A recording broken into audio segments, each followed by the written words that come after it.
Welcome to the last breakfast. Please enjoy the video. In this video, I will show you how to make a delicious and easy tomato chutney. We'll start by gathering all our fresh ingredients, ensuring everything is prepped and ready to go. Then, we'll move on to the simple cooking process, transforming these basic items into a vibrant, flavorful condiment. This recipe is perfect for beginners and seasoned cooks alike, promising a delightful addition to any meal. First, heat 1 tablespoon of oil in a heavy-bottomed pan over medium heat. Once hot, add 1 teaspoon of mustard seeds and let them splutter for a few seconds. Next, toss in your finely chopped onions and cook them until they turn soft and translucent. Finally, stir in the minced garlic and grated ginger, cooking for about 1 minute until their aroma fills your kitchen.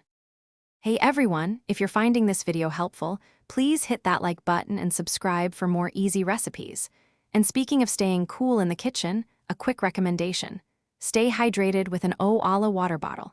It's perfect for keeping your water cold while you're whipping up delicious dishes like this chutney.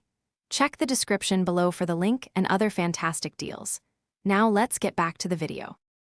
Now it's time to add your chopped tomatoes to the pan, mixing them thoroughly with the sautéed aromatics. Sprinkle in 1/2 teaspoon of turmeric powder, 1 teaspoon of red chili powder, and a generous pinch of salt. Give everything a good stir, then cover the pan and let it simmer gently. This allows the tomatoes to soften and release their juices, building a rich flavor base. Once the tomatoes are soft, stir in 1/4 cup of sugar and 2 tablespoons of vinegar. These ingredients are key to achieving that perfect sweet and tangy balance. Continue to simmer the chutney uncovered, stirring occasionally until it thickens to your desired consistency.